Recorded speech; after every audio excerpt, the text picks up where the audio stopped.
January we get to look at our theme. Now we are almost getting to the end of this. Today we looked at how to identify your space to occupy. We looked at how to occupy your space on Sunday, and today we are talking about how to impact your space. Kwa sababu it is possible, na nikapeana mfano siku nyingine, it's possible for you to occupy the space but not to have any impact. Kuwa kama wale watu wanaosimama kwa mlango wanazuia watu kuingia, lakini wao hawaingii ndani. Na kwa hivyo ni vizuri kujiuliza, if I have identified space ambayo Mungu ameniruhusu niwe ndani yake na nimeioccupy, then am I adding value? Kuna kitu ambacho nafanya kinacholeta tofauti.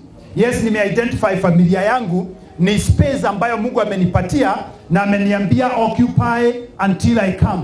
Nimerealize mahali nafanya biashara, nimerealize katika sehemu yangu ya huduma, nimerealize mahali ambapo ninaishi, nimerealize ya kwamba there is a realm in the profession that ambayo niko ndani yake. Tukaona katika kitabu cha Matthew ya kwamba it is until Matthew aliweza kumkaribisha Yesu kwake that the tax collectors and the prostitutes and all those sinners got an opportunity to come to him, because that was his space. Kama Yesu alikuwa anaenda kwa kina Lazarus ambao wanapendana na yeye, the tax collectors na prostitutes hawangeenda huko, lakini anapoenda tu kwa Matthew wanasema ameenda kwa mtu wetu. Kwa hivyo kuna watu wanakuitaga mtu wao. Bwana asifiwe. Kule uliokolewa kuna watu wanakuitaga mtu wao. Kazi ile unafanya kuna watu, and therefore when they find Christ kwako, then they have to be impacted. And there are many of us who are wasting great opportunities that God has given us. Great opportunities. Tunaita mikutano hata ya birthday, na watu wanakuja wengi sana kwa sababu we have influence over them. Lakini wakija hata hawa hawajaokoka, we don't seize that opportunity kuweza kuhakikisha kwamba huko ndani kuna kufahamika kwa Mungu. Sio lazima iwe mahubiri, lakini inaweza kuwa tu hata mazungumzo. Inaweza kuwa tu vile mnafanya mambo. Inaweza kuwa tu setup. Inaweza tu kuwa tu ni kuandika kwa keki, Ebenezer, that's far the Lord has brought me. Bwana asifiwe. That can speak to people. Ya kwamba wamekuja birthday yako, wamekuja kufungua nyumba yako, wamekuja kufurahia kitu ambacho Bwana ametenda katika maisha yako, and you have put a huge Bible verse hapo. Hata kuliko without even inviting any speaker, wakiona tu hayo maneno inawahubiria, and that becomes an impact. It makes them go thinking. Praise the name of the Lord. I tell you, there is a time I was giving some lift to some people, and their spirit every day was getting irritated by my big Bible ambayo ilikuwa hapo kwa dashboard. Hapo tu, si kwa dashboard, hapo nilikuwa nimeiweka hapo. We were at railways training. I was doing a training because I was a trustee of a pension fund, and it was a whole week training. And so I think there are 4 or 5 people that tulikuwa tunaenda route moja, na kila siku nilikuwa ninawabeba. The last day mmoja akasikia siwezi kunyamaza, akaniuliza, hii Bible unawekaga hapa kutukasirisha? Because that Bible being there was sending a message to them. Because sometimes we think I need to hold a microphone to impact for God. Sometimes tunafikiria kwamba nahitaji niwe na congregation, nahitaji niandike vitabu, nahitaji no. Sometimes ni vitu simple. Ni mtu amekuja kwako dinner jioni, na katika yale mazungumzo mnazungumza umeingiza. Ni mtu unauzia kitu, ni ng'ombe amekuja kununua, wale wako na ng'ombe, lakini unamwambia kwamba ukiona ng'ombe hii vile ilivyo ni neema ya Mungu. Anakuuliza, neema ya Mungu kwa ng'ombe? Ni neema ya Mungu. Ndiye ametuwezesha. Bwana asifiwe. Anasema hii na hii ng'ombe yako ni nyororo. Hii ng'ombe yako inatoa maziwa. Unamwambia ni Mungu. Bwana asifiwe. That you are conscious, na unapofanya kila kitu you know that you have a mandate. Kuna mwito umepewa. Yehova amekwambia occupy until I come. Praise the name of the Lord. I gave you a story, nikakwambia siku moja we were doing some work around Sagana, and we were in a team, na tukawa na this lady ambaye tulikuwa tunatembea na yeye.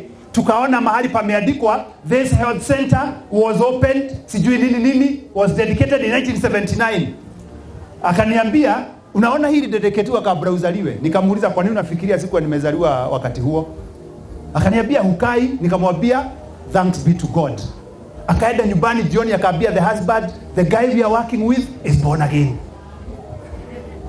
But nilipojua nikamuuliza how did you know I'm born again? Akaniambia men don't say thanks be to God. Ukiona mwanaume anaongea mambo ya Mungu mahali, huyo ameokoka. Bwana asifiwe. So you don't need so many things. You don't need a lot of theology knowledge. You just need to kurusha mistari. Bwana asifiwe. Usimalize kurusha mistari vile uliweka mtu box, endelea kurusha mistari ya injili. Ingiza watu box. That is how to occupy until he comes. Praise the name of the Lord.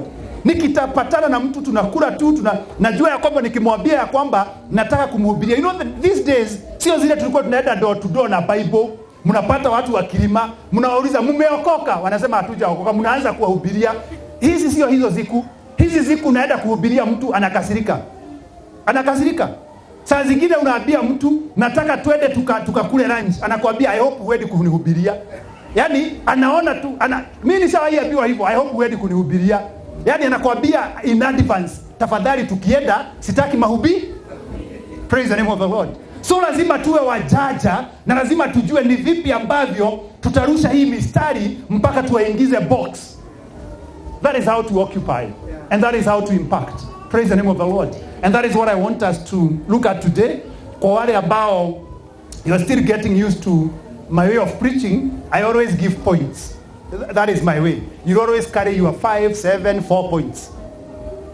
That is how I go about it. We all have different ways of teaching. So for me, I organize my teaching in points, and then I'm huge on practical application. Praise the name of the Lord. Yes, I'm very huge on practical application, and so by the help of God, I always give you many examples in terms of the practical application of the words that we are sharing. So I hope with time, kama huko umezoea kuhubiriwa hivyo, with time uta catch up. Sini hiyo? Bwana asifiwe. Yes, you'll always hear me, even when we are doing exposition, you'll always hear me say 1 point, 2 points, 3 points, 4 points. In every place there will be points. And that helps you take your notes, so it becomes useful. So today I also have 5 points on how to impact your space. Praise the name of the Lord. And the first one is resolve to be intentional as opposed to passiveness. Resolve to be intentional as opposed to passiveness. Resolve to be intentional as opposed to passiveness. And I want us to explore why this guy mwenye ambaye hakuzalisha chochote kwa zile talanta aliachiwa, shida yake ilikuwa gani? So we go to the chapter where our theme is, that is Luke chapter 19. And this is the biggest problem with Christians. The biggest, and it started with Adam. That the greatest mistake that Adam made is to do nothing when the wife was being deceived. To do nothing. Alikuwa hapo. Unajua saa zingine watu wanaulizaga alikuwa wapi? When you read Genesis, you realize alikuwa hapo. Ama Bwana asifiwe. Ebu enda hapo Genesis. Tuanze hapo kwanza.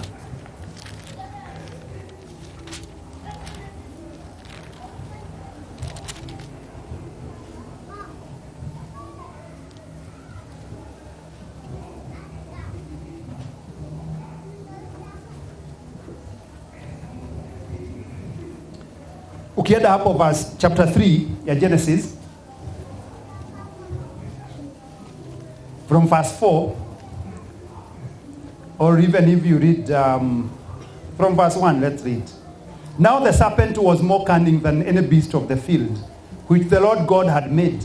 And he said to the woman, has God indeed said you shall not eat of every tree of the garden? And the woman said to the serpent, we may eat the fruit of the trees of the garden, but of the fruit of the tree which is in the midst of the garden, God has said you shall not eat it, nor shall you touch it, lest you die. Then the serpent said to the woman, you will not surely die, for God knows that in the day you eat of it, your eyes will be opened, and you will be like God, knowing good and evil. So when the woman saw that the tree was good for food, that it was pleasant to the eyes, and a tree desirable to make one wise. She took of its fruit and ate. She also gave to her husband with her, and he ate. So where was this husband? Where was he? Alikuwa hapo hii maneno yote ikisemwa. Lakini jamaa alikuwa amenyamaza. Inaitwa passiveness. Alikuwa ametulia tu. It is an act of doing nothing. And that is the biggest problem we have within the Christian community. Ya kwamba the devil is an intentional devil. The devil will do it practically. The devil atajaribu kuinsight na kuwaongeresha watu na kuambia like this snake. Atawaonyesha utamu wa maneno, atawaonyesha uzuri wa mambo, atawavutia. Lakini sisi tuna behave kama Adam. We are passive. We are doing nothing. We have occupied, but we are not bothered. Bwana asifiwe. We are not bothered. We are working in offices. People are doing evil things, but it is none of our business. It doesn't bother us. It is them who are doing it. We are living in communities na watu wanafanya madhambi. Watu wanafanya mambo. Lakini it's none of my business. We don't care. Passiveness is the biggest disease that has infected our Christian faith.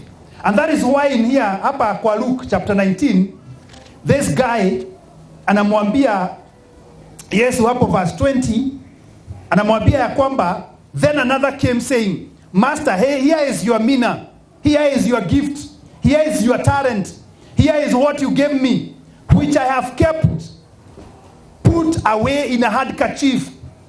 Nilienda nikaifunga vizuri. Bwana asifiwe.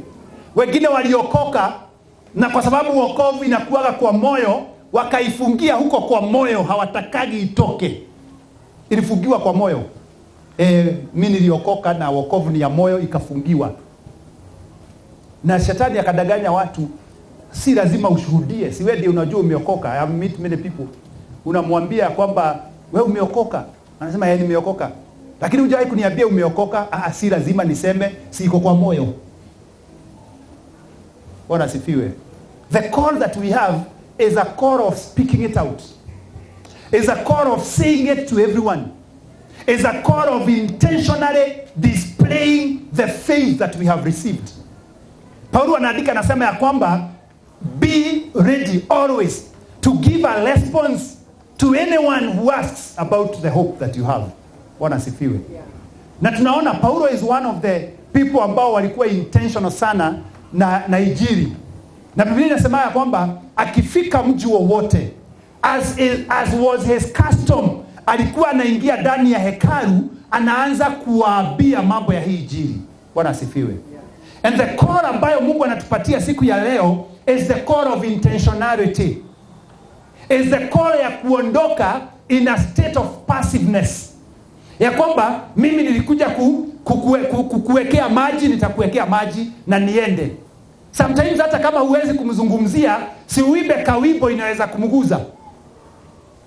Ukifanya kazi kwa hiyo mifereji yake, ukitengeneza hiyo bafu yake, ukitengeneza, si uibage Yesu aliyeniokoa. Bwana asifiwe. Huo ujumbe utamfikia. Ujumbe huo utamfikia. Praise the name of the Lord. Wengi wetu tuko on social media, but the level of passivity, kazi yetu ni kutazama tu za wengine. Zote tuko na WhatsApp, iko na status, kazi yetu ni Kai huyu. Alikuwa Warui.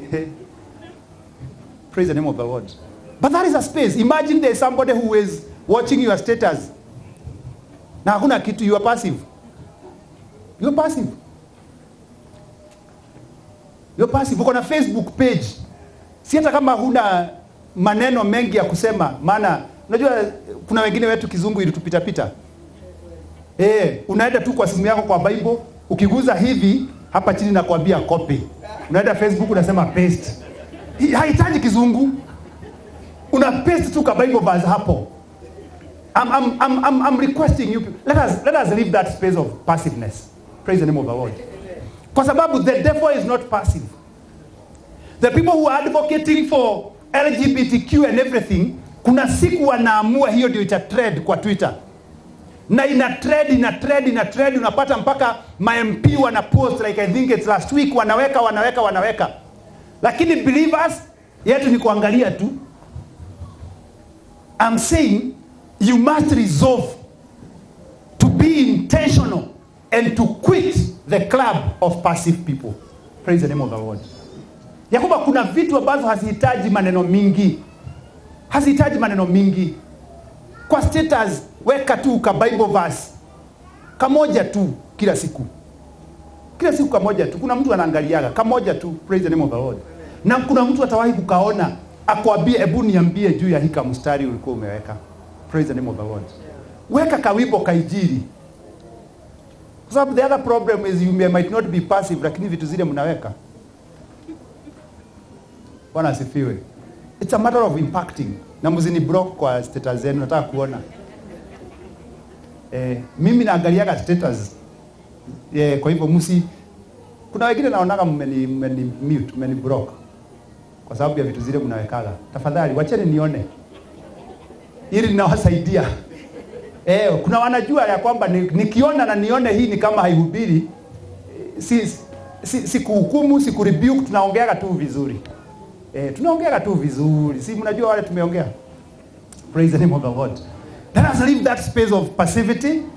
This guy said, uliponipatia niliifunga. Kuna wengi walifunga vipawa vyao, walifunga kile walichopewa. Lakini naomba Mungu atusaidie zote.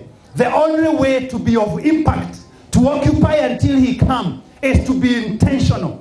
Na injili hii ya Kristo haitahubiriwa as a by the way. No, it will never be preached as a by the way. Itahubiriwa na watu intentional. Wakati mwingine you behave in a certain way, wakitazama wanaona ni kama tu ni kawaida, but you are intentional. There is something that you want to achieve with the way you are behaving. Praise the name of the Lord. There is something you want to achieve by the way you are going to that meeting. Some of us work in spaces where you can never speak about your faith. Like there is a rule imeandikwa mahali. You are not supposed to express your faith. But sometimes unajifanya unapitia kado like I remember it was on was it on Wednesday? On Wednesday I was making a presentation at work. And when I finished, I said I feel like saying God bless you. Na wakasema tuambie. Praise the name of the Lord. You're not allowed to express your faith. But you are not expressing. You said that I feel like. I was almost. And then they hear. If I conduct trainings, even if I'm talking about whatever I'm talking about, huko katikati tu lazima nitaingiza tu vitu. Praise the name of the Lord. Because the Lord has allowed me in that space. CEO wamekuja. Leaders wa organizations wamekuja. Wanataka kusikia mambo ya internal controls. That is my area. I'm teaching them how to ensure that their internal controls. Then I use biblical examples to train them. As you use those biblical examples, there is something that you're putting in them. Praise the name of the Lord. So that we don't have to be stuck on the traditional ways, but kuna kitu ambacho unaweza kukifanya. But the thing is, injili hii na kubadilisha watu haitatendeka as a by the way. Lazima iwe intentional. Bwana asifiwe. Lazima iwe intentional. It is only that now, like this year, we have moved into a new office. Yenye sijapata mahali pa kustick vitu. But in my old office, tukikuwa na dhimu ya mwaka, nilikuwa naenda na print very well colored. Nakuja na iwekelea hapo kwa ukuta kwa desk yangu. Everybody who comes anaona hivyo. On my desk there is usually a Bible verse imesimama hapo. Sometimes you get somebody anakuja na isoma, this looks nice. Oh, na anasoma, then unasikia mmeongea mambo mawili matatu. It is intentionality. Praise the name of the Lord. It is intentionality. Sometimes ukienda kununua t-shirt, tafuta ile imeandikwa maneno ya Mungu. Kuna t-shirt zingine sasa kusema vile zinakuwa zimeandikwa, lakini zinahubiri injili nyingine. Praise the name of the Lord. Usiaibike kwa hii injili. Kama nilivyokuwa nasema asubuhi, let us shout, let us make a noise that will make people ask, and who is that? Praise the name of the Lord. Let us be like Paul, that every city we get in, Let the people we meet wajue ya kwamba kuna mmoja ambaye anapenda Kristo amefika. I'm calling you from that realm of being passive. That realm ya kusema mimi nimeokoka lakini sishidagi nikienda kutangazia watu nimeokoka. Sasa watu wa Living Waters Chapel, tafadhali, tumeitwa kwenda tukitangazia watu tumeokoka. Hiyo ni malengo yetu. Bwana asifiwe. Hiyo ndio malengo yetu. Tukifika mahali tunajulisha watu in whatever way ya kwamba tumeokoka na tunampenda Kristo na anatuokoaga. Bwana asifiwe. Tukipata promotion kazini, it's an opportunity to intentionally tell people about our God. Tukipata mtoto amezaliwa, before tupeane story ya daktari tulienda kwake, dawa tulizozitumia, nani tuliyefanya, kwanza tulete muujiza wa Mungu aliyoufanya kwa wale ambao tunazungumza na wao. Praise the name of the Lord. Maana unapata ulikawia sana kabla upate mtoto, na mwingine anapata mwingine amekawia sana kabla apate mtoto. Anaambiwa enenda kwa fulani atakusaidia. Akija kwako unaanza kumwambia huyu daktari ni mzuri sana, madawa haya ni mazuri sana, na huyu anafanyaga hivi. Si kwanza umwambie vile Kristo amekufanyia. Alafu ukimaliza kumwambia mambo ya Kristo, umwambie na Kristo anatumiaga madaktari. Na kuna mmoja hapa anakaa kama ni Kristo alimtumia. Praise the name of the Lord. Akija kuuliza mambo ya biashara, anataka biashara yake ishike, na ameona yako ilishika vizuri, kabla ya umwambie kwenye unatoaga stock na venye unaongeana na makastoma, na si kwanza umwambie juu ya Mungu ambaye anafanyaga biashara yako inawili. Be intentional that anybody who gets to me and asks me a question, I will have an answer that will leave them with no doubt there is God, and this God does things. Praise the name of the Lord. Kwa hivyo before nimwambie mahali nilienda, kile nilifanya kile, let me talk about my God. I'm intentional about it. And because I'm intentional about it, hata ukiniamusha nikistuka tu, nastukaga na Yesu. Ukianguka wacha kuitaga mama yako, itaga Yesu. Ili wanauliza, na huyu Yesu ameitwa sana. Unamwambia sina mwingine wa kuita. Praise the name of the Lord. Tuko pamoja? When you become intentional, what happens is that you are so conscious about that which you are intentional about, it will never escape you. You will never go thinking, na huyo mtu hajaokoka na sijamwambia. Yani, anybody you see, unaona vile watu wa matatu wakiona anybody, wanaonaga ni mteja wa Bwana asifiwe. Hata kama umebeba funguo kama vile tunabebaga sisi wa Kenya, unajua wanasemaga watu wakinunua gari funguo hazitosheki kwa mfuko. Yani watu wakuwa na funguo za nyumba, lakini utaiona mtu amebeba funguo za nyumba hivi ama amewekelea kwa meza, lakini funguo za gari zinakuwa kwa mikono. Kondakta wa matatu, hata ukiwa umebeba funguo za gari, anakuuliza unaenda boss? Bwana asifiwe. Anaona uko na funguo, kwa hivyo lazima gari iko mahali, lakini anakuuliza unaenda boss? Tukiona watu wote, let us see them as men and women who are due to partake the grace of God. Na kwa hivyo nikiingia kwa matatu, niketi na huyu mtu, naanza kufikiria huyu pia anahitaji neema ya Mungu. Nikiona tu video anaona, msichukuliage simu za watu, lakini saa zingine najua huyu anahitaji msaada wa Mungu.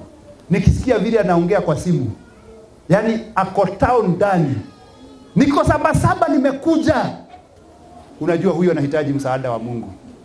Praise the name of the Lord. Tuwe wachokozi wa Kristo. Tuwe wachokozi wa Kristo. Ya kwamba tunachokoza, wacha kuchokoza chokoza kwa sababu ya Kristo. Akikataa kukusikiza ni sawa, lakini chokoza. Praise the name of the Lord. Resolve to be intentional as opposed to be passive. Number 2, take time to understand your space. Take time to understand your space. And when you go to the book of Nehemiah, when you go to the book of Nehemiah chapter 2, Nehemiah is one of the characters that I study most in the Bible because of the great practical lessons I pick from him. Nehemiah chapter 2 from verse 11. On Sunday we saw how he talked to the king, Nakabua Ende. And then from verse 11, inasema, so I came to Jerusalem and was there 3 days. Then I arose in the night, I and a few men with me. I told no one what my God had put in my heart to do at Jerusalem. Nor was there any animal with me except the one on which I rode. And I went out by night through the valley gate to the serpent well and the refuse gate, and viewed the walls of Jerusalem, which were broken down, and its gates which were burnt with fire. Then I went on to the fountain gate, and to the king's pool, but there was no room for the animal Adami to pass. So I went up in the night by the valley, and viewed the wall. Then I turned back and entered by the valley gate, and so returned. And the officials did not know where I had gone, or what I had done. I had not yet told the Jews what I had done. I had not yet told the Jews, the priests, the nobles, and the officials, or the others who did the work. Bwana asifiwe. Nimesema Bwana asifiwe. Ama juu nahubiri pole pole, amen pia inatoka pole pole. So, Nehemia ameenda Yerusalemu akiwa na kusudi ya kurekebisha ukuta. He wants to occupy, to do that which God has called him to do. Because occupying is doing that which God has called you to do. Kile ambacho Mungu amekwambia ufanye. Aliwaachia minas, aliwaachia talanta. Akawaambia occupy until I come. Version zingine zinasema trade with this until I come. Work on this until I come. So, ni nini ambacho uliachiwa? So, Nehemia akiwa na jukumu la kujenga ukuta, akaondoka akafika Yerusalemu. Lakini alipofika Yerusalemu akarealize ya kwamba I cannot build this wall. I cannot mobilize the people. I cannot mobilize the resources while I'm ignorant about the assignment ambayo nimeitwa kuitekeleza. Na kwa hivyo unapata ya kwamba akadecide usiku nitaamuka watu wakiwa wamelala na niende nikitazama na ili niweze kuelewa what is the magnitude of my assignment. Bwana asifiwe. Akaenda akiangalia hii imevunjika mpaka wapi, hii ilikuwa imejengwa na nini, because one thing that we are sure about is that Nehemiah was not there when the first temple was, or when the walls were being built. And so now he has to go checking and checking and checking. He is understanding that space ambayo Mungu amempatia kuweza kufanyia kazi. Bwana asifiwe. Maana hawezi kuimpact from a place of ignorance. It becomes an embarrassing situation wakati ambapo unajaribu kurusha ujumbe lakini wale unaowarushia hauwaelewi. Na kwa sababu hauwaelewi unawapatia irrelevant information. Unawapatia irrelevant jokes. Unawapatia irrelevant materials. Hawawezi kuzitumia. And what we realize ni ya kwamba hii injili ni moja, lakini packaging yake ni tofauti. Bwana asifiwe. Ni kama tu vile we get served food in different places. Kuna place unaenda hiyo space ndivyo inakuaga, ukiitisha chai venye unarushiwa hata ikimwagika kwa meza haipanguzwi. Kuna ingine unaendaga inaletagwa na sosa. Kuna ingine unaendaga inaletagwa na sosa na ka biscuit kamewekwa hapo kado na hapa juu imewekwa kamoyo. Ni kamoyo. Bwana asifiwe. It's coffee and it has iko na image ya hata hapa juu. Ngoja tukaenda na my wife akaniuliza kwa nini wameniwekea ka image kalafu. Kwa nini wanakupea kahawa imeandikwa ka image kalafu? No, she was joking. So unapata ya kwamba in different spaces bado ni chai, bado ni kahawa, but the packaging is different. When you don't understand the space ambayo Mungu amekuita kuimpact, you will throw missiles that will miss the target. You will keep throwing darts that cannot make any impact. Lakini za zingine ni vizuri kuelewa watu hawa. Tulipokuwa tunaongea juu ya identifying, one of the questions tulijiuliza ni ya kwamba who are the people that the Lord has surrounded you with? Ni watu gani ambao Mungu amekuruhusu uwe allowed them? Unawaelewa. Unaelewa vitu vile ambavyo wana capture. Unaelewa their interests. Kama ni katika familia, unaelewa watoto wako. Unawaelewa na unapata huyu sio kama huyu na sio kama huyu. Huyu kwa memory verses ako sawa. Huyu anatakaga kaskit. Huyu anatakaga, but you want to ensure vile neno limekuamuru, you are sharing the word of God with them all the time. Unapata huyu hata ukijaribu kuhama memory verses haziingii. Elewa mtoto huyo wako, it is your space of impact. Ujue anaweza kuimpactiwa namna gani. Praise the name of the Lord. Unaona watu wale ambao tunafanya kazi na wao, what is it that I can capture them with?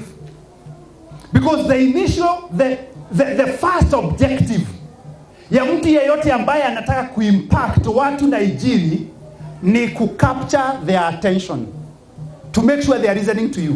Bwana asifiwe. Make sure first and foremost they are paying attention to you. Siku za zamani tulitumiaga hofu. Tulikuwa tunaenda, unamwambia mambo ya jehanamu kwanza, anatetemeka. Sasa akiwa ametetemeka unamwambia mambo ya Yesu. That is what we did. And I remember one time, one guy akija tukiwa high school, akaniuliza na wewe unaenda kanisa gani? Nikamwambia naenda Full Gospel Churches of Kenya. Tulikuwa staunch followers wa hiyo dini. Nilipomwambia hivyo akaniambia, no wada ukituongelesha tunaogopaga hivi.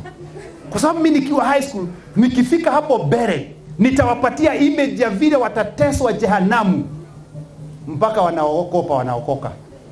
Sasa tuko na generation ambayo haiogopi jehanamu. Wanasema YOLO, you live once. Praise the name of the Lord. Wanasema you live once.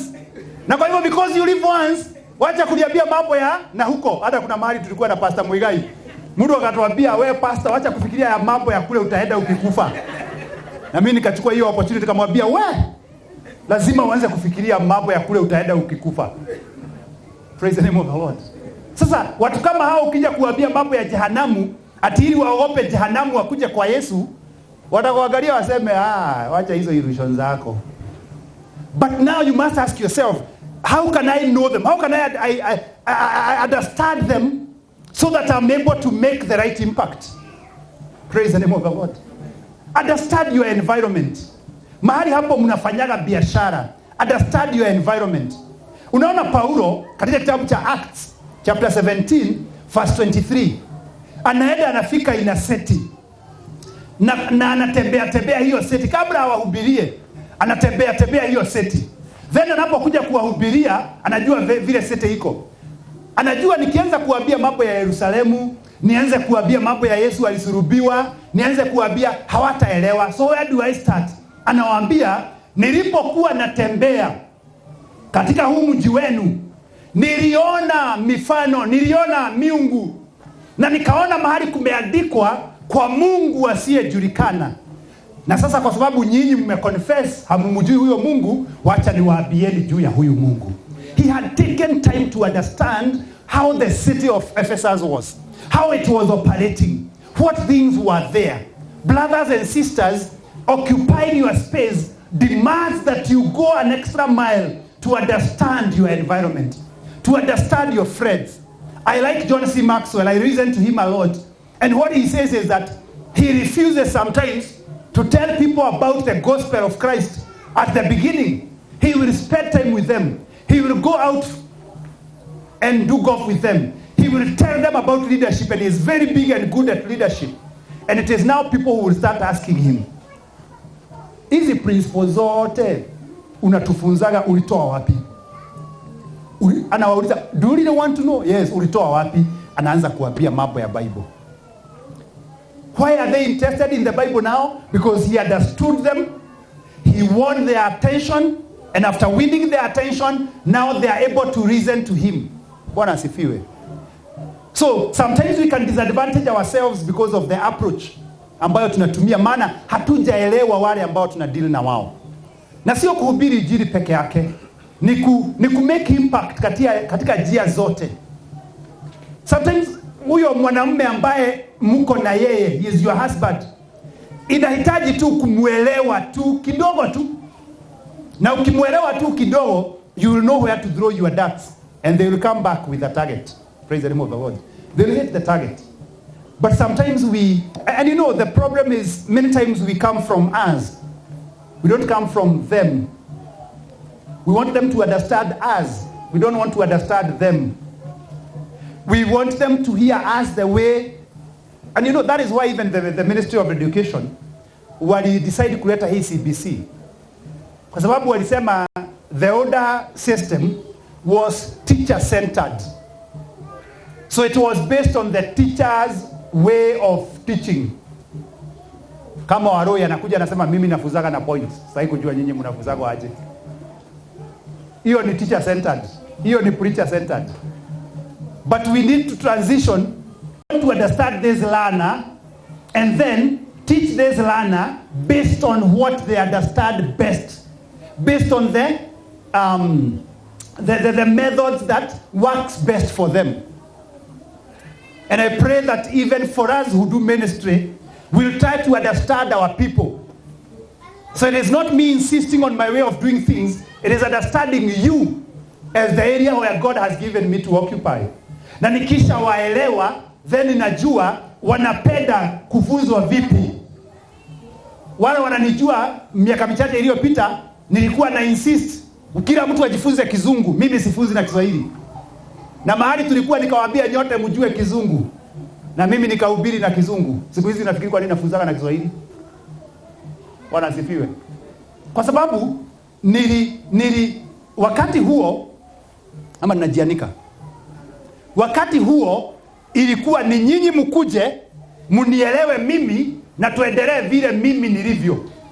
Lakini kalia haikuwa hivyo. Inakuwa mimi nikuje niwaelewe. Kwa sababu hii ndio space Mungu amenipatia to occupy in terms of ministry. Nikishawaelewa, kile nitakacho kifanya kizaliwe na kuwaelewa ninyi. Na kwa hivyo nika transition na nikaanza kutia bidii kuona ya kwamba ninafundisha sana na Kiswahili. Lazima niweke Kizungu kidogo, siwezi ondoka bila Kizungu kadhaa, lakini najaribu kuhakikisha ya kwamba kila point niliyo nayo nimeifikisha na Kiswahili ambacho kinaeleweka. Kwa nini? Kwa sababu kama Nehemia nimeenda nikaangalia nielewe ni wapi ambapo kuna hitaji marekebisho. Bwana asifiwe. Wakati mwingine napozungumza na wengine wenu, nasikiza pia niweze kuelewa what are the people ambao Mungu amenipatia going through, what are their lives, because what happens is that if you don't stay in touch na wale unaowahudumia, you will be giving them irrelevant content. Utawaongelesha mambo irrelevant. That is why if I start here kuambia kazi zile ambazo mnafanya right now, kuna wengi ambao ni wageni kwangu kiasi, but I believe for almost 3/4 nitawaambia mnafanyaga nini. I'll tell you what you do for a living. Not because I want to give you business, it's because I want to be relevant in my ministry, in your life. Praise the name of the Lord.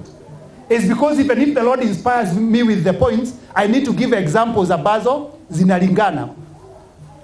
Unajua naweza peana examples ambazo haziandamani. That is how I stopped reading books, especially on marriage and on such things from Europe and America and all that. Because they would give examples that are not relevant. They would give examples you cannot apply here. But I want to look for books written locally by people ambao wanapitiaga mambo yale tunapitiaga. Praise the name of the Lord. Wanaingiaga matatu vile tunaingiaga. Wanaendaga maofisi vile tunaendaga maofisi. Wanaanzaga maisha vile tunaanzaga. Wakikaa single rooms na one bedroom. Sio kitabu unasoma, zile story unapewa ni za nyumba ya 6-7 bedroom na anasema bado ni maskini. Walikuwa maskini sana, walikuwa tuna gari 3. It is not relevant. So you need to understand your environment. Ni wapi hapo Mungu amekuweka. So hao watu mnafanya biashara na wao, take time kuwaelewa. Usiwarushie tu, take time kuwaelewa so that you are able to come to be like Paul, ya kwamba unakumbuka there are times when I will walk with somebody and then at some point namwambia unakumbuka ukiniambia?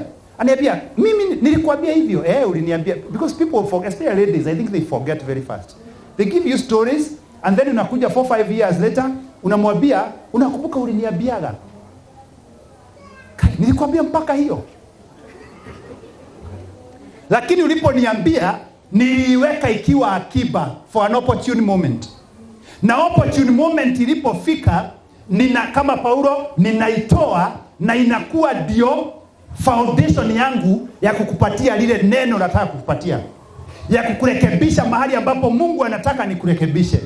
ya kukuwezesha kusimama mahali, ya kuweza kukupatia encouragement, kwa sababu I now understand you. When you meet somebody who is discouraged and heartbroken, ambaye anasikia ni kama hata hataki kurudi kanisa tena, you don't go bombarding them with maneno ya unataka kuwa kafiri, unajua kule Mungu amekutoa. No, you first understand them. Why do they feel like they will never want to come back to church? Why does this teenager son of yours, this teenager daughter of yours feel like they will never want to be anywhere near a church? Before uwatolee makali ya rebuke, jaribu kuelewa, wasikize. Ukielewa hiyo space, ukielewa, you'll know now what to deal with.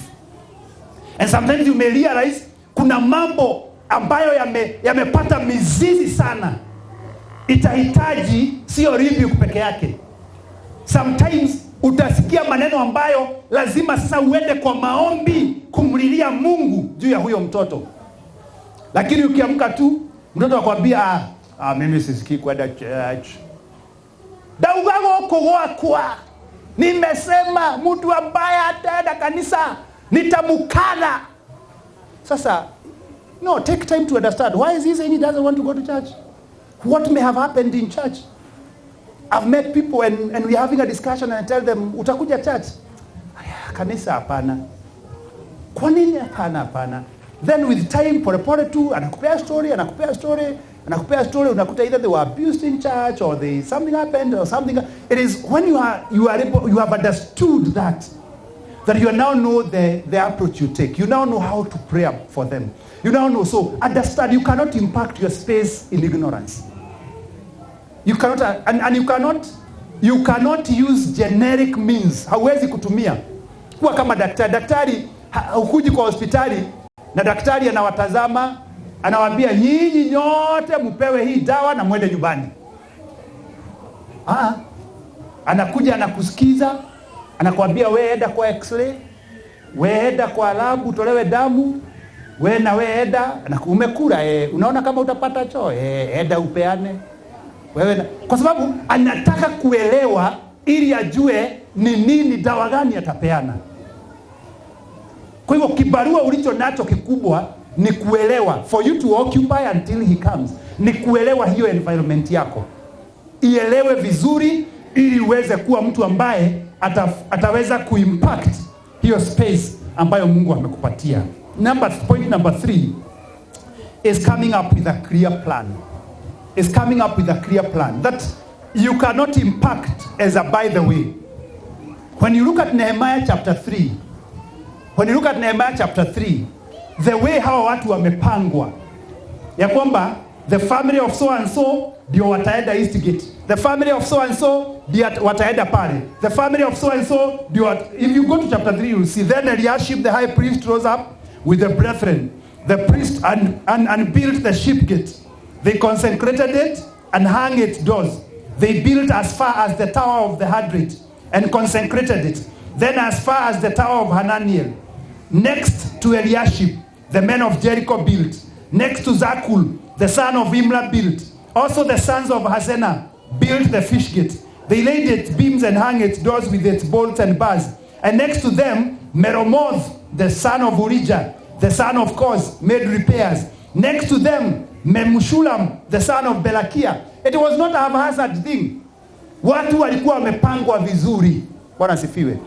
Aliwaelewa, akaelewa nyumba ya kina nani ni hao ni priests. Hao wapewe karibu na hekalu pale ili wakijenga tu na kumaliza waiombee. Nao hao wengine wanakuwa wazuri sana na hii. Nehemiah had a very good plan. It was not haphazard. Sio kila mtu kila mahali, leo anagonga hapa, kesho unampata kona ile, kesho hii ingine unampata huku. No, there was a clear plan of how things were happening. Brothers and sisters, we must be able to plan for us to be men and women of impact. Praise the name of the Lord. Nilisema ya kwamba you cannot impact for the kingdom as a by the way. It requires sitting down and asking yourself, how will I do it? Lazima uchole, lazima uskim, lazima uwe mtu ambaye anasema huyu najua ile njia nitatumia. So unachora, unaketi for you to be of impact. Praise the name of the Lord. Unaamka asubuhi unasema leo ni hili na hili na hili. Huyu ninamuapproach hivi. Huyu asubuhi ndio anakuaga jovyo, ndio anasikizaga maneno. Lakini ukimkujia akiwa amechoka jioni mtakosana. Huyu unampangia asubuhi. Bwana asifiwe. Nao hapa ni hivi. Na hapa nitaenda hivi. Saa zingine hata mavazi yenye unavaa umepanga hiyo mavazi iweze kucommunicate. Praise the name of the Lord. Believers don't do things for the sake of it. They don't even dress for the sake of dressing. They dress on purpose. Praise the name of the Lord. They go to certain places on purpose. That I'll go to that place on purpose. So you are coming out. It doesn't have to be complicated. But it is an intentional plan of how you are going to impact your space. Bwana asifiwe. And why we are failing, even many times in our parenting responsibilities, is because we have no plan. We handle things as they come. We put out the fires as they come. And sometimes the fires come, and we'll be talking about that, and we are not prepared. Because when you plan, then you put things, you know what you need where. I would imagine Nehemiah planned and knew pale tutahitaji bawa ina fulani. I want to challenge you to plan in every aspect of your life. Every aspect of your life. Why would some of us, sorry to say, be struggling right now as they try to get the children back to school? For some of us, I know, genuinely we did the best we could, but still we don't have money. We worked as hard as we would work. We made all the plans. But do you know there's a portion of people, si ati ni kazi hawakuwa, si ati ni pesa Mungu hakuwapatia, they just failed to plan. Bwana asifiwe. They failed to plan, and because they failed to plan, everything is an emergency in their lives. On Tuesday morning, from 7 to 8, I'll be on Truth FM, and I'll be talking about emergency funds. And one of the things that has to be clear is that things like school fees, they are only an emergency if you die, you're incapacitated, or you've lost a job. Praise the name of the Lord. But because we fail to plan, we are unable to occupy. Because hawa watoto ambao umepewa kuwasomesha na kuhakikisha ya kwamba wanapata kile wanachohitaji is also occupying. It is part of occupying. Praise the name of the Lord. So that you are giving them a life that enables them to fulfill their God-given purpose. It is part of occupying. But when we don't plan ourselves well, so that God gives us bountiful seasons ambazo zimejaa pesa, zimejaa, lakini zinapokuja hatuna mpango wowote, hatuna budget. Unajua kuna watu hata ukimuuliza matumizi yake inakuwa yapi, hakuna, because they have no plan. So when money comes, tuna spend. Niliwaambiaga when we were students, we had a system of spending. The system of spending was reduce that amount to a manageable level. So tulikuwa na help inaingia 16,000. Ikiingia 16,000 ni pesa mingi sana. So unaireduce mpaka ifike kama 5,000. Na uireduce ifike 5,000 na vitu za maana, hapana. And that is why we would say at the beginning, we would eat chicken. In the middle, we would eat chicken products. At the end, we would eat like chicken. So tunakula kupanga, kuona kama anavyo vya kutosha. Na unajua wakati mwingine, when you come up with a plan, that plan has a way of birthing actions in your life. It has a way of motivating you. Some of us are not motivated kwa sababu we are living in ignorance. Maana hatuja come up na plan. Unaketi chini unaona nimepata huyu mtoto, like I've always told you, ameanza darasa la kwanza. Na akifika hapa darasa la 8 atahitaji pesa mingi. Nikianza kuweka 50 bob every day, kila siku mpaka amalize class 8, nitakuwa na 146,000. Unapoanza kufanya mipango kama hiyo, unaanza kuona possibilities. Bwana sifiwe. Watu wengine, they are able to buy their own plots and build their own houses. But because they have never sat down and asked themselves, how can... Na ni katika ile mipango ambapo Mungu huintervene. That is what I've realized. It is after these four lepers sit here, wanaanza kukama up na mpango, ni mchoro, wanaulizana. Tukikaa hapa tutakufa. Tukiingia mjini watatuua. Tukienda kwa kampi ya Wasuriata kuna uwezekano. Tufanye nini? Wanasema twende kwa kampi ya Wasuriata.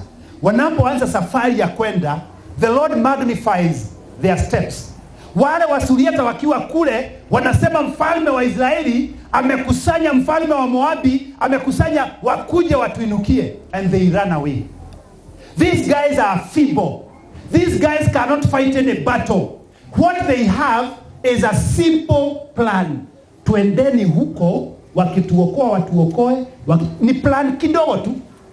Na wanaanza kuimplement plan yao, wanaanza kwenda tu pole pole. Hawana uwezo lakini wana mpango. Wanasifiwe. Kosa uwezo lakini uwe na mpango. Kuwa na mchoro. Even people in church, tukimaliza kulipa huu waja, tutawaletea mchoro wa ile nini tutataka kujenga hapa. Wengine wakiona hiyo mchoro itakuwa hivi, itafanana hivi, hii lazima ni participate, hii lazima nitoe. Wanasifiwe. Lakini kama hakuna mpango, hana shughuli. My brother and my sister, for you to occupy, plan how you will do it. Praise the name of the Lord. Plan asubuhi, and then unaombea hiyo plan ya kwamba naamka, Mama KD huyu ambaye tumepakana na yeye kwa nduka, najua ya kwamba maisha yake iko hivi na hivi na hivi. Ninapanga mpango vile nitaenda, vile nitamsalimia, nikishamsalimia vile, ama unajua ya kwamba anapenda tu pancake, nitabeba tu pancake leo, maana najua nikiwa nimebeba tu pancake lazima atakuja kuketi kwangu kwa duka tuongee. Praise the name of the Lord. Maana umeelewa. You see, you had understanding. Praise the name of the Lord. And then based on the understanding you came up with a plan. Because today I want to talk to so and so. Na nikumwambia tuongee hata kubali. Lakini kienda na tu pancake najua atakuja kwa desk yangu na tutaanza kuzungumza. Leo lazima nitabeba tu pancake. So nakuja naambia my wife, kesho asubuhi nabeba pancake. Ni pancake za Injili. Ni pancake za kuleta mtu attention akuje apate habari. Praise the name of the Lord. How are you impacting your space? Are you making a clear plan on how you are going to do it? Point number 4, equip yourself in line with your space. Equip yourself. Equip yourself. Equip yourself. Like I said, you cannot impact in ignorance. And I want to finish kwa sababu naona nimekaa hapa masaa yale I'm almost doing an hour. Nataka kuweka sana. So equip yourself. Equip yourself. Gather people, gather resources, gather skills.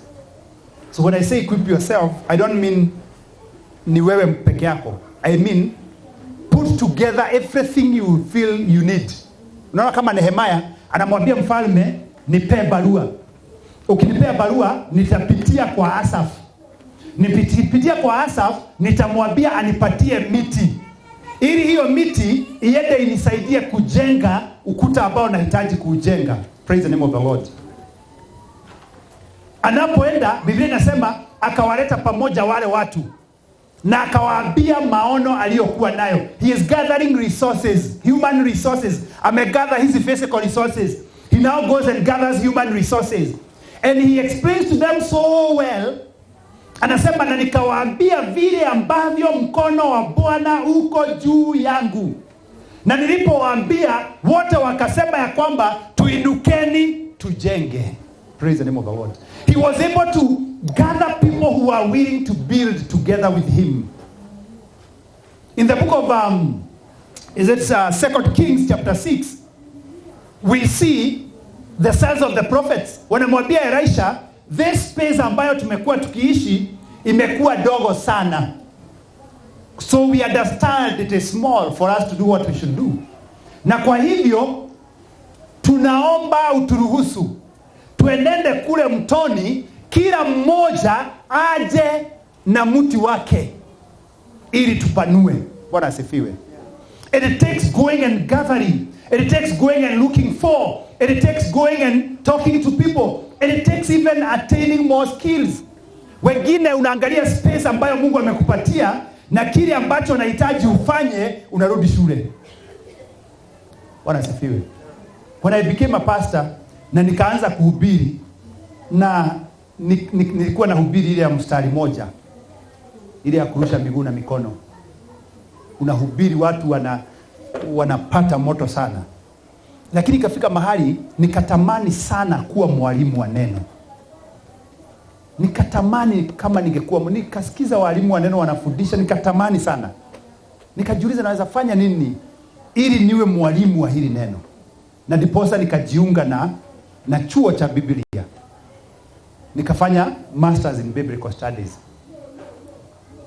Hiyo ni upako nilikuwa nao. Bwana asifiwe. Mwito nilikuwa nao, hata nilikuwa nimeitwa. Title nilikuwa nayo. Lakini nilikuwa nahitaji equipping kuweza kuimpact hizi spaces ambazo Mungu amenipatia.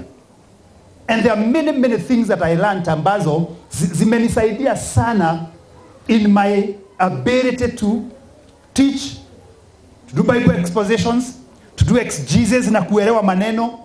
Na ili nikielewa naweza kujua, nikisikiza naweza huyu hapana, hii maneno haiendi hivi. Praise the name of the Lord. But there are many of us, because of refusing to equip ourselves, we are still trying. It is just like cutting a tree using a blunt axe. Equip yourself. Umeajiriwa kwa kampuni ambayo iko na Waislamu wengi sana. Anza kutazama wanaamini nini. Anza kutazama Qur'ani yao inasemaga nini. Anza ili mkiketi mkianza kuzungumza, unapata ya kwamba there is a way you can engage in a constructive conversation. Lakini shida ni ya kwamba uko na Waislamu wengi hapa, wao wanaelewa Biblia inside out. Na wewe huelewi hata Biblia yenu, acha Qur'ani. Ukiwaambia kitu, wanakutuma kwa Jeremiah, wanakusomea passage hujawahi isikia kwa Bible. Mpaka unawaambia hapana, hiyo haikuwagi kwa Bible, wanakuambia siwende uleta Bible yako nikufungulie. Because you have not equipped yourself. And when you equip yourself, you know, kwa sababu hawa Waislamu ndio nimepewa nifanye kazi na wao, unajua vipengee ambavyo wao hulenga. Unachukua hizo vipengee, unaenda unasistudy, unazielewa.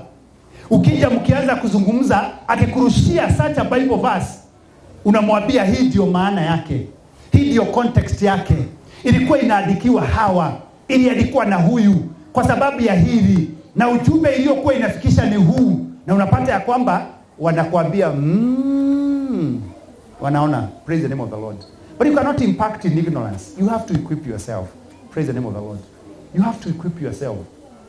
You have to equip yourself. When you get to every space, equip yourself for that space. Gather the people you need. Put together the resources you need. And the skills. The beauty is that the Lord will always supply. What asifiwe. The Lord will always supply. He gives you favor. Ukienda kwa mfalme na umwambia nipatie barua ya kupeleka kwa Asafu, inaandikwa haraka haraka. Ukienda kwa Asafu ukimwonyesha barua, anakupatia miti haraka haraka. Bwana asifiwe. Ukienda ukizungumza na watu ukiwaambia ningetaka tufanye hivi, wanakubali because the Lord has given you favor. The Lord has given you favor. Ukienda kusoma unaelewa. Unasikia ile space ambayo Mungu amenipatia ni ya watoto, ni ya encourage watoto, ni ya kuwatia nguvu. Mimi nikienda tu niketi mahali, watoto hukuja hapo wanakaa na mimi. Unasema I want to understand children's psychology. Nataka nielewe watoto wanaendaga namna gani. Teenagers wanakaaga na mimi wanaongea, nataka nielewe. I want to read certain books. I want to talk to certain people. I want to gather. So what are you gathering? How are you equipping yourself to be able to impact? Because as believers, we cannot. Your space could even be your marriage. That the Lord wants you to impact that marriage for that man who is not born again, for that woman who is not born again.